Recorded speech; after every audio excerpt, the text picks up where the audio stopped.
안녕하세요. 필사직생입니다. 요즘 헬릭 스미스가 유증과 사모펀드 투자 관련해서 굉장히 위기인 상황입니다. 사실 모두가 지금 고통받고 있는 시점에서 이런 영상이 뭐가 필요한가 싶기도 한데, 엔지시스가 뭐 좋다 이런 영상 내용도 아니고, 그 오랜만에 공부한 내용을 공유해 볼 겸, 그리고 분위기를 좀 바꿔볼 겸, 다른 회사의 연구 사례에 대해서 이제 공부해 본 내용을 공유해 드릴 예정이고요. 그리고 그 중에 이제 헬릭 스미스와 관련된 부분에 대해서 만들어 봤습니다. 그리고 이 영상에서는 CRI로 인해 고통받고 있는 분의 다리 사진이 포함되어 있으니 보시기 전에 미리 참고 부탁드립니다. 본 영상은 일개 개미의 개인적인 생각을 말씀드리는 것이지 절대 정답이 아닙니다. 또한 영상을 만드는 저의 확증 편향이 있을 수 있고요. 주식의 매수와 매도를 권하는 영상이 아니니 각자 스스로 판단하시길 당부 부탁드립니다. CLI라는 질환은 우리말로 하면 중증 하지 허혈이라고 합니다. PAD와 DFU의 엔드 스테이지로 보면 될 것 같은데요. 항혈소판제나 스탄딘 등 약물요법이나 혈관 재형성 수술 말고는 다른 방법이 없습니다. 물론 이런 수술 및 약물요법을 쓰더라도 극심한 통증 및 궤양이 발생하고 CLI 환자의 약 30%는 절단을 피할 수 없는데요. 이런 환자들의 20% 정도는 사망에까지 이르는 답이 없고 무서운 만성질환입니다. 결국 이 질환을 치료하려면 혈관진생을 통한 유전자 치료제만이 거의 유일한 희망이 되는 시장이라고 말할 수 있습니다. VEGF는 내피세포의 증식과 이동을 자극하는 혈관 신생의 핵심 요소로 작용하는데요. 이 과정에서 HGF와 같은 다른 성장인자를 필요로 하는 특징을 가지고 있습니다. HGF가 ECM에 존재하면 혈관 신생을 할 동안 VEGF의 활성을 증가시키기 때문인데요. 문제는 이러한 혈관 신생 인자들이 반감기가 짧아가지고 한계가 있는데, 이 연구진들은 디스트로닉 벡터라고 부르는 플라스미드 DNA 벡터를 사용해서 이것을 해결하려고 하고 있습니다. 이번 연구의 목적은 이 벡터를 이용해 두 혈관 신생 인자의 발현을 보는 것입니다. 임상 디자인을 보면 28명의 DM을 동반한 CLI 환자를 대상으로 했고요. 14명씩 두 군으로 나누었습니다. 액티브와 플라시보로 나누었고요. 무릎 위 아래 4mg의 근육 주사를 했는데 2.5ml씩 약 2cm 깊이로 주사를 했습니다. 약 80번의 주사를 했다고 하고요. 뭐 여러모로 혹시 부의 미공유와 비슷한 부분이 있죠. 주사 시간은 총 1시간을 넘지 않았다고 합니다.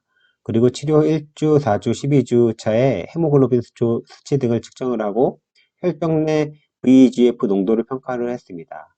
그리고 그 외에 ABI나 레스트페인을 이제 평가를 했고 컴퓨터 단층 촬영을 통한 혈관 조영술을 시행하였습니다.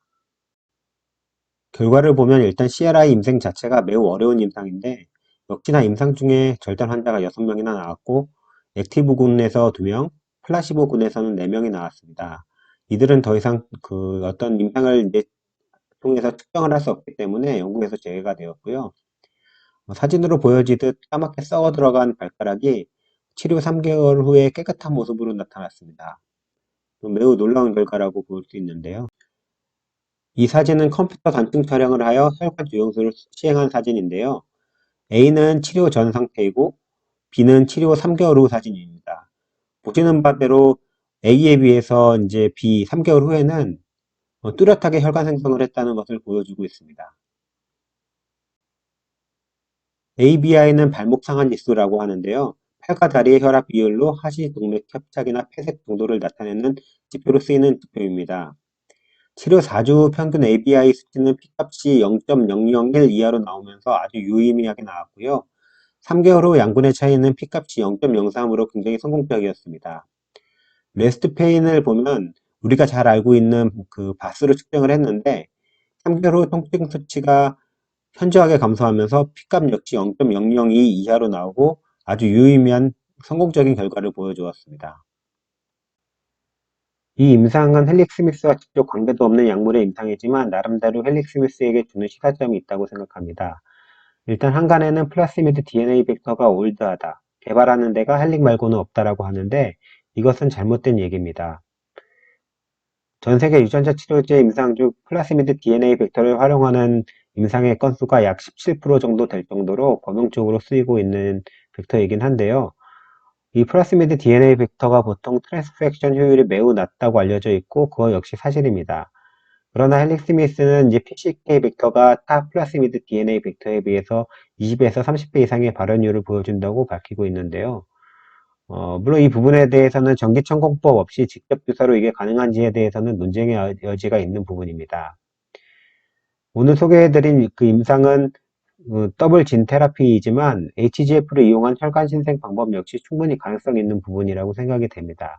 애초에 CLI라는 질환은 유전자 치료제 같은 근본 치료제 말고는 답이 없는 상황이고 또 HGF를 활용해서 혈관 신생을 하려고 하는 엔제시스의 방향 자체는 올바른 방향이라고 생각이 됩니다. 다만 아쉬운 건 개발 과정에 있어서 회사의 전략 실패라고 생각이 됩니다. CLI는 이미 중국에서 통증과 궤양, 두 마리 토끼를 모두 잡은 훌륭한 임상이었고 미국 CLI 이상 임상도 굉장히 좋은 결과를 보였습니다. 하지만 지금은 느리게 진공만 진행 중이고 미국 CLI는 3상에서 PAD로 바뀌다 DFU로 최종 진행하게 되었지만 이마저도 현재 스탑되고 있습니다. 이번 임상에서 보듯 임상 중 절단, 그리고 사망할 수도 있는 임상이라 환자 모집도 매우 어려운 임상이긴 하지만 개인적으로 DPM보다도 CLI에 더 집중했어야 되는 게 맞는 전략이 아니었나 생각이 듭니다. 물론 결과론적인 얘기이지만 CLI 같은 경우는 리리카 같은 이런 가바펜티노이드의 영향도 없었을 거라 생각이 들고요. 또 이 질환은 어떤 대안도 없는 질환이기 때문에 계속 이제 아쉬움이 남아 있습니다. 그 아쉬움 같은 경우는 중국에서 앞으로 풀어주길 기대해야 되는데요. 너무 느려서 좀 답답한 부분이긴 합니다. 오늘 준비한 내용은 여기까지입니다. 오늘은 VEGF와 HGF 두 개의 성장인자를 활용한 더블 진 테라피 연구를 통해 헬릭 스미스에게 어떤 시사점을 주는지에 대해서 공부해 보았습니다. 사실 이거를 준비하면서 가장 크게 느낀 거는 연구를 시작한 지 굉장히 오래되었는데도 불구하고 아직 성과물이 없는 부분에 대한 아쉬움이 가장 컸습니다. 그 사이에서 여러 회사들이 이제 하나씩 계속 개발을 진행해 나가고 있고 좋은 성과들을 이제 보여주고 있는데 또 CLI 같은 부분 같은 경우는 이미 헬릭 스미스는 미국에서 멈춘 상황이라 다른 회사의 그런 발전을 지켜보고 있는 것들이 굉장히 좀 안타까웠습니다. 앞으로는 이런 사실 다른 이슈들 이런 유증이라든지 사모펀드 같은 이슈 말고 개인적으로 공부할 수 있는 영상이 가장 많아졌으면 좋겠습니다. 좀 굉장히 힘든 시간인데요. 다 같이 잘 이제 판단하고 다 같이 잘 이겨냈으면 좋겠습니다. 감사합니다.